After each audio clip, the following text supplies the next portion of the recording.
Hi guys, welcome back to another video here. Today we'll be looking at a topic that a lot of people struggle with in this common day and age, and that is living above your means. It's one of the biggest reasons why people stay in financial stress, and the crazy thing is they don't even realize they're doing it. Now I've pulled together a couple of videos that highlight this particular topic from a few different angles, some funny, some painfully relatable, and even one that gives a controversial twist on why living a little bit above your means might actually motivate you to make a better quality of life for yourself. Let's get into it.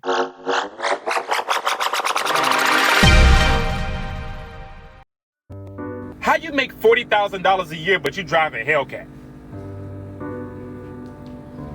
How you out every weekend buying drinks but your credit card's maxed out? How can you afford to go on vacation when you ain't paid your car note in 2 months? Baby, your car about to go on a permanent vacation to the Revolux. We can't be having a lobster appetite on a ramen noodle budget. It ain't gonna work. I got the newest and freshest outfit down to the socks, and I ain't got no money in my checking account. What sense does that make? And I know because I've done it before, trying to live above your means and impress people, and it just ain't it. I'd rather have people care about the content of my character first. It just ain't worth it to be fronting all the time and pretending. The truth gonna come to the light eventually. Do not spend all your money trying to impress people. They don't care that much anyways. The only person you should be trying to impress is yourself every day. So just remember, this weekend, drinks are not on you. Get somebody else to do it.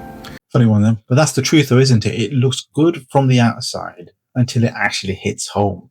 Driving a car that you can't afford, buying drinks on the weekend, every weekend, and going on holidays when bills aren't even paid isn't financial freedom, truly. That's financial stress just waiting to explode. And like I said, a lobster appetite on a noodle budget just doesn't work. What did you think, guys? Can you guys relate to that? Drop a comment below. So let's have a look at some of the comments here. I don't really care what people drive. Let them live. It's their debt, not mine.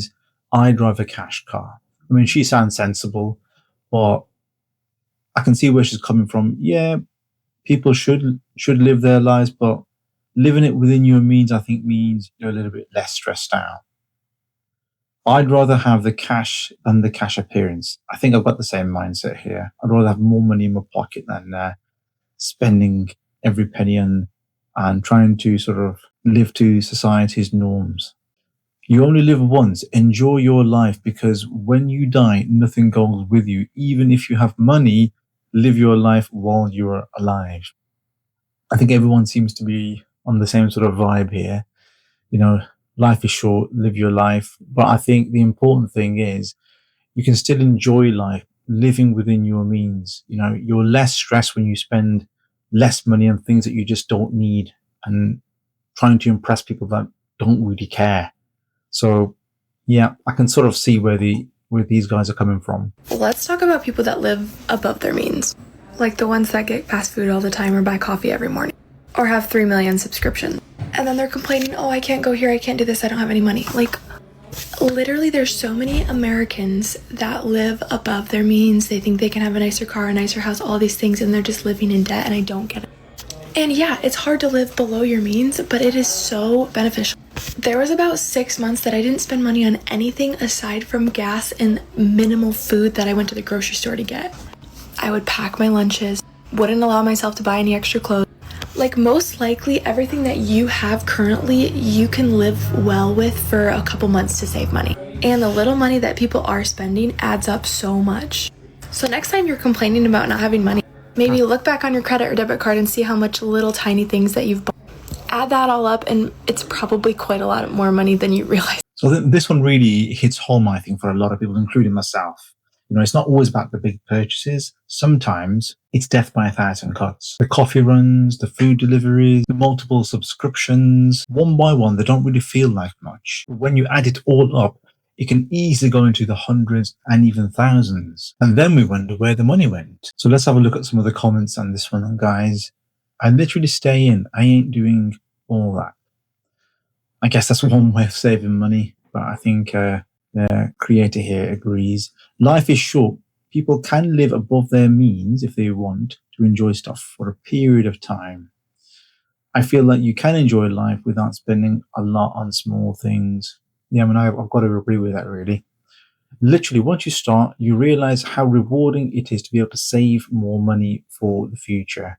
Um, couldn't agree anymore on this one. Excellent, solid advice there. And just a reminder, guys, I've noticed a lot of people are viewing the videos, which is fantastic, and thank you so much.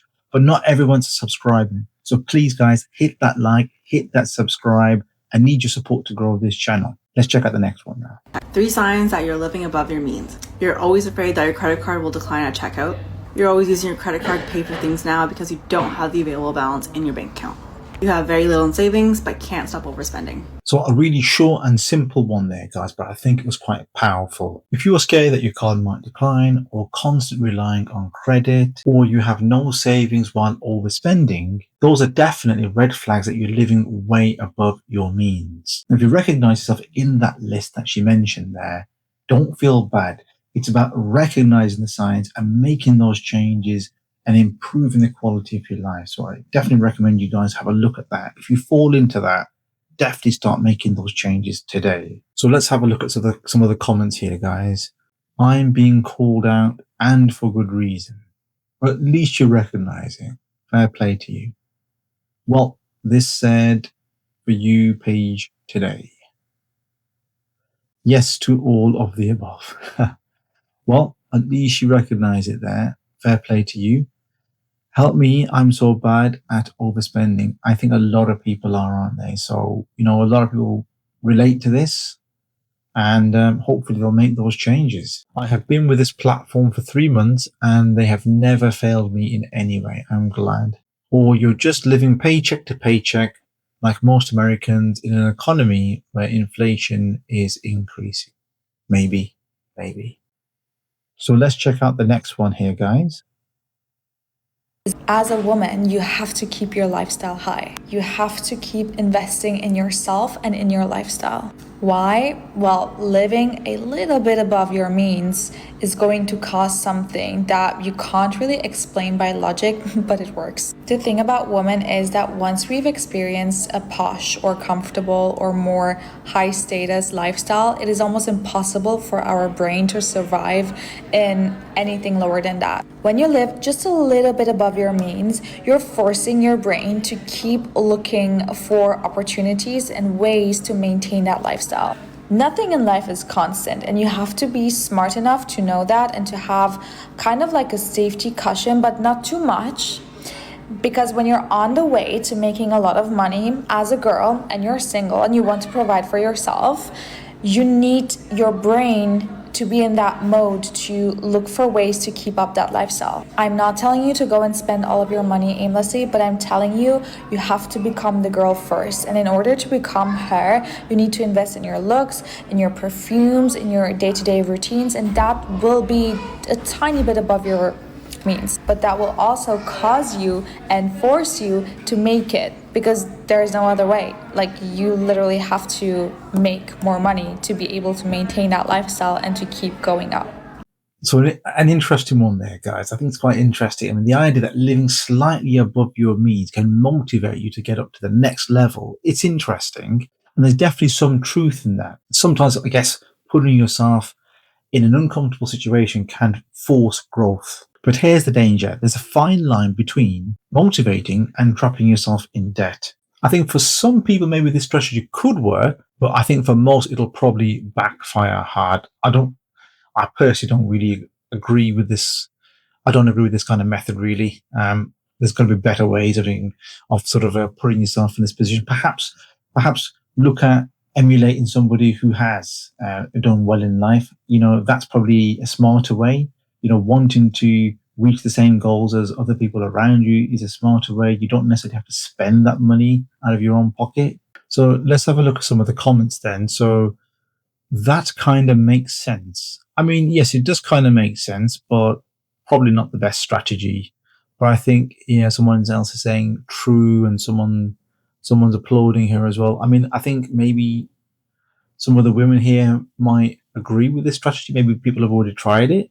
But it doesn't seem like the best the best way to sort of increase growth and increase, your financial prosperity. So the next one's from someone who's quite famous. It's someone called Myron Gaines. He's a popular podcaster, has a lot of bold opinions. Let's check this one out. When you are not materialistic, people can't control you guys. Most people work a job they hate, with a boss they hate, with colleagues they hate, to pay for shit that they don't need to impress people that don't give a fuck about them. Driving around in a nice car, paying a mortgage on a nice house, using 80% of their income to pay their bills. They're left over with damn near nothing because they want to sell a facade of them being at a certain class, and they're doing shit they don't want to do to impress people they don't even like. It don't make sense. I would say one of the best ways to tell if you're a minimalist is if you don't need to budget. I think those are some powerful words there from Myron. When you're not materialistic, people cannot control you. Too many of us trade our time, our energy, and happiness just to maintain a lifestyle that isn't even real. Now, minimalism isn't about having nothing. It's about not letting other people own you. And sometimes I think that is true financial freedom. What do you think, guys? Drop some comments below. So let's have a look at some of the comments here. This is so true. I fully came to understand this over time. At my age, I can tell you what he's saying is so true. A lot of you who think he's talking nonsense, some of you will find out the hard way. I mean, I think a lot of what he says is true. I can relate to it, but I do know that Myron does live a flashy lifestyle. But then again, I think he does have a lot of money, shall we say. And we've got another one here. Lol, Myron is the definition of materialistic. Welcome to the modern age. Myron is Morpheus from the Matrix. He does have that look, doesn't he? I mean, Myron literally bought a diamond watch.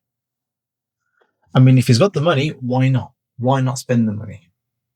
I think he's probably living within his means. But for the rest of us, I think today's just been about trying to understand the signs where you are living above your means and trying to claw back and live a comfortable lifestyle again. So I'm hoping that that's kind of like what you guys got from these videos today. So there you have it, guys. A few different takes from different people about living above your means, from flashy cars, expensive holidays, all the way down to minimalism. At the end of the day, it comes down to this: spending less than you earn, save for the future, and try not to live your life to impress other people who don't really care. I think true wealth isn't about being rich, it's about being free. Hope you guys found the video useful. Please hit that like and subscribe. Please don't just scroll by. Please subscribe to the channel and support us on reaching our 10,000 subscriber goal. So for the rest of the day, just take it easy and I'll catch you guys on the next video.